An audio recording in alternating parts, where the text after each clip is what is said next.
There were no kings in this land when our grandfathers first arrived and stayed. The mighty chief Wahun having seen the foreign sea vessels come and go, and knowing this day would one day come, had united the tribes along the Powhatan River, which the settlers renamed James. Wahun had a favorite daughter named Matawaka. He often called her the playful one, Pocahontas. The aristocrats who arrived in Jamestown in 1607 were profoundly unprepared for the harsh realities of the New World. They expected wealth, trade routes, and prestige, but instead faced disease, starvation, hostile relations with native peoples, and the grueling labor of survival. They assumed their social rank exempted them from hard labor.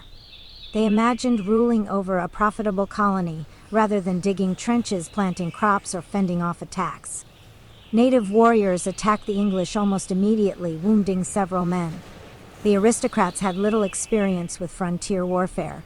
Jamestown was built on a swampy peninsula with brackish water, breeding mosquitoes and disease. The settlers were unprepared for the lack of clean water and the prevalence of dysentery, malaria, and typhoid. They did not anticipate the swampy terrain, extreme climate, or the complex political landscape of Powhatan's Confederacy. The settlers expected to rely on trade or quick riches, but food shortages quickly set in. By 1610, most of the original settlers had died from starvation and disease. There was also the threat of Spanish pirates who trolled the coastline, and the necessity of a fort was quickly determined, not just as protection from the natives, but the Spaniards as well. They could all be wiped out in one attack, and so, incredulous as it was, the fort was assembled in only 17 days. The grueling task took a bothersome human toll. By 1610, most of the original settlers had died from starvation and disease. The colony was in need of a rescue, so in the spring of 1610, Sir Thomas Gates arrived in Virginia to share the role of governor with Sir Thomas Dale. Arriving in August of that year aboard the Swan was another Thomas Gates. Though he may have been a poor relative, this Thomas Gates was not of the same class as the distinguished governor. He and fellow Swan passenger Thomas Bowling would soon be connected to a man named Richard Pace, a friend and one-day neighbor of John Rolfe, husband of Pocahontas. John Rolfe had somehow acquired tobacco seeds from the Spanish, and his Varina Farms plantation quickly became profitable, as the sweet tobacco was desired in England. By 1620, on the same plot of land as Varina Farms, Richard Pace built Pace's Paynes Plantation, where he lived with his wife Isabella and the families of both Thomas Gates and Thomas Bowling. In 1613, Pocahontas, who had a good relationship with the colonists, was held at Henrico for ransom, but the chief would not concede the ransom. She stayed in the home of Reverend and Mrs. Richard Buck and was soon determined to be converted to Christianity, taking the name of Rebecca. She would marry John Rolfe in 1614 and have a son, Thomas. Her presence brought limited peace with the Powhatan Confederacy. The Rolfe family boarded a ship for England in the spring of 1616, where Pocahontas was paraded as a tamed savage as a way of encouraging wealthy Brits to invest in the Virginia Company venture. She became sick and died in England that same year.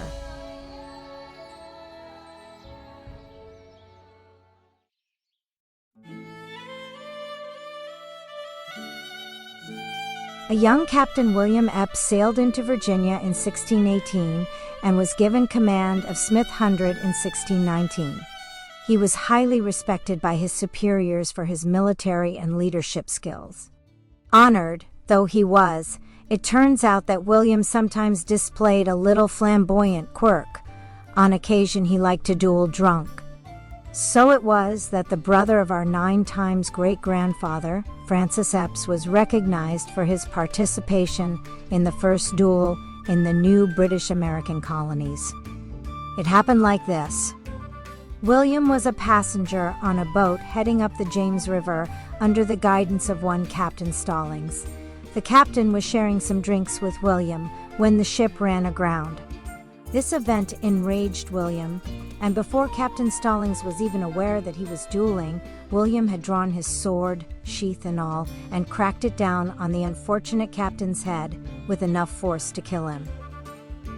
Though William was credited for winning the duel, he was required to face an inquiry by his superiors, who decided in favor of allowing him to keep his command at Smith 100.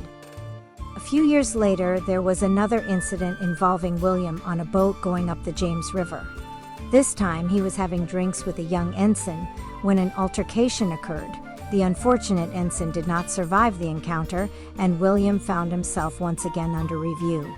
As before, he was able to keep his command. His undoing would finally come near the end of the 1620s when he was caught in an adulterous affair that ended his command and sent him to Bermuda, where he died in his 40s.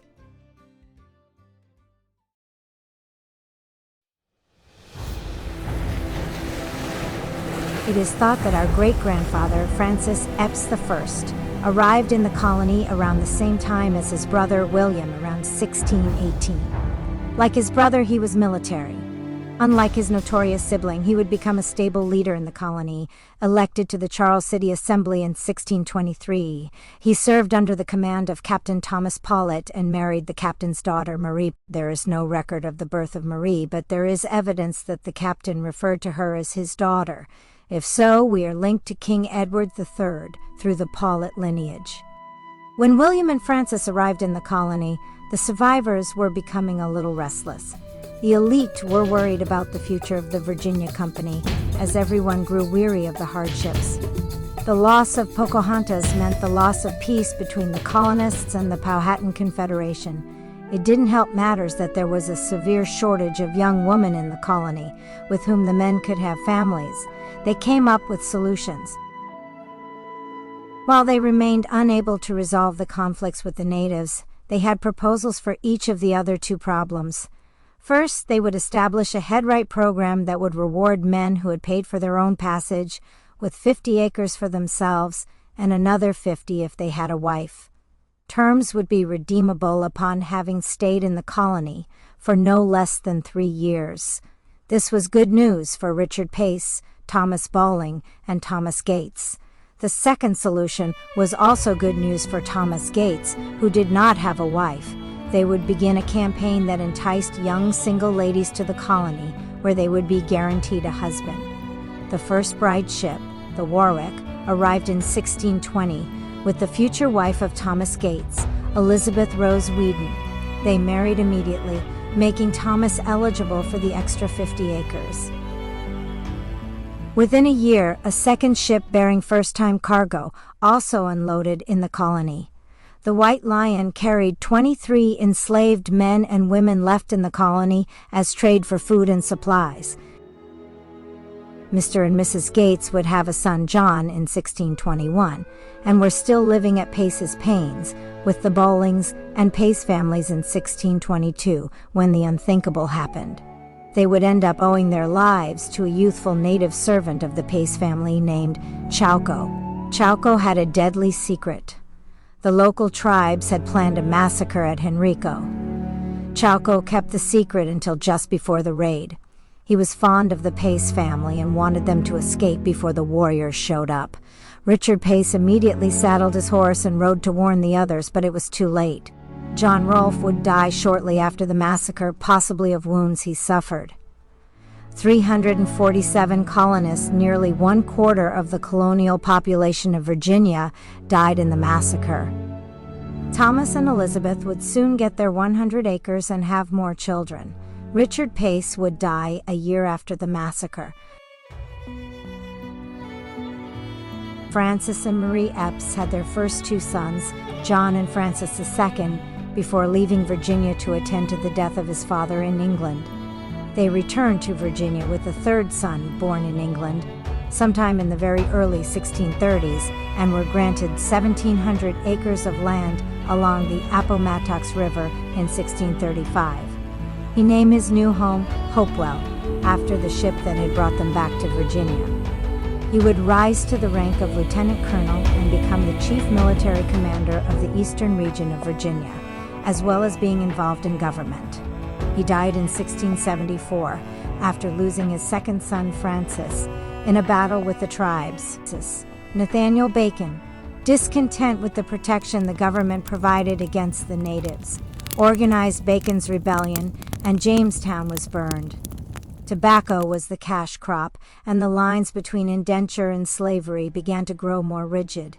As tobacco plantations grew, ships from Africa with human cargo became more prevalent. Through it all, our ancestors remained loyal to the King and God. They cannot have known they were 100 years from a new beginning.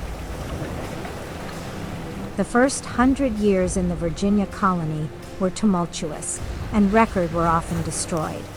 The documentation for Francis Eppes being the 8 times great-grandfather of our modern-day Gates family is solid. The same cannot be said for our alleged 9 times great-grandfather, Thomas Gates. We know that he married Elizabeth Wheaton, but beyond that, the record is not clear.